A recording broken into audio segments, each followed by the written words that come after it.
Okay, in this video I want to add a little bit more to the discussion that we had in the electric fields video. If you remember correctly, I introduced electric fields. We went through two examples. I want to go through an example now where the charge is not directly above or directly to the left or right of an actual point where we're trying to find the electric field at. Okay, so in this example here, we'll call this one example 3. This is a continuation. I say to find the electric field at point P for the following. In this example, we have Q, which is our charge here, and it has a charge of plus 2 microcoulombs. It is 0.5 millimeters away from point P. Okay, it's 0.5 millimeters away from this point P. And it is 45 degrees above, let's say, an axis or an origin that I draw here for the x-axis. Okay, so it's 45 degrees above that. And we want to find the electric field at this point here due to charge Q. Okay, so if you recall from before, the electric field is equal to KQ divided by R squared. And K, we said, was equal to approximately equal to 9.0 times 10 to the 10th newtons meter square per coulomb square. Okay, we said that the charge here is 2 microcoulombs, so that's 2 times 10 to the minus 6 coulombs, so that we can have these in the same units, divided by, and for the distance, remember we have 0.5 times 10 to the minus 3 meters, and that's going to be squared. All right, now if you recall, we received an answer for our electric field here, and I'm going to put the vector sign above. We receive an answer for the vector for the electric field as 7.2 times 10 to the 10th newtons per coulomb. All right, now here's the thing though. So we know what the electric field is here. We can actually break this now into two components and find one for the x and y for components for the electric field. So let's go ahead and do that. And the way that we'll do that, if we know that this is 45 degrees here, is that we can say the x component of this electric field due to number 1 here, we'll go ahead and call this 1. Okay, we can say that that electric field then in the x direction will be 7.2 times 10 raised to the 10th power n coulombs. And for the x component, we'll go cosine, because it's 45 degrees above that positive x-axis there. Cosine of 45 degrees. Okay, if we calculate this out, and I've already done so, and you can do that on your own calculator, what we'll end up receiving here, what we'll receive is 5.1 times 10 to the 10th power newtons per coulombs. And remember, since this is a positive, right, since the charge is positive, that means then the electric field is going to be going away from the positive charge. And because it's going away from the positive charge, that means its x component is going to be going to the right here. The x component will be heading towards the right, and that is in the positive x direction.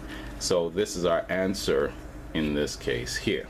Okay, for our y component, we have E1 for the y component is equal to, remember it's the same 7.2 times 10 to the 10th newton per coulombs, and we're going to multiply this now by sine of 45 degrees. All right, sine of 45 degrees, and we should get the same thing. And remember, make sure your calculators is in degrees when you're doing these. All right, you're going to end up with the same thing, 5.1 times 10 to the 10th newtons per coulombs. All right, now the y component, let's go back up here to the top. The y component, remember, well, let's start with the electric field again. The electric field, remember, is going away in this direction, so that means its y component is also going to be pointing upwards. So our j here, j hat if you will then also be positive. So this would be, or these would be, the x and y component for our electric field due to charge Q1 here. Okay? Now, if we happen to had, let's say we had another charge over here, okay? And that charge, let's say, was a positive, okay? And it happened that that charge also was 45 degrees above this x-axis that I'm drawing here. Then what would happen is, again, remember, the electric field would be going away from here. And in this case, then, that means our value that we end up receiving here would have been going in the negative x direction. All right, and this would end up going the positive y direction. And so what we'd end up doing is we'd have this being subtracted from this in the x direction and in the y direction, because both would end up going upwards, then they would add together. Okay, so that's what would happen in the case if we had the two of them together. As a matter of fact, let's go ahead and do this. Let's go ahead and write this out on a separate page here.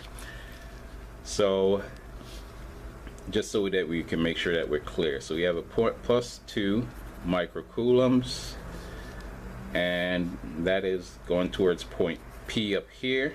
And let's put an X up here for point P, and it's 45 degrees above. We have an X component due to this one. We're going to call this one Q1. We have a Y component for this one. We'll call this one E1 of X is here. E1 of Y is here. Okay. And we said that E1, and let me put the vector signs above this all. We said that E1x is equal to 5.1 times 10 to the 10th, and I just rounded this. 5.1 times 10 to the 10th newtons coulombs, newton per coulombs, pardon me. And this was going, or this is going, in the positive x direction, and we have then E1 x, or E1y, pardon me, 5.1 times 10 to the 10th newton per coulomb, and this was also in the positive j, and that was for E1. If we have that Q2 over here, and that Q2 is pointing towards, that Q2 is positive, and let's make it the same value just for making this easy. That's plus 2 coulombs. And let's say that was 45 degrees above here.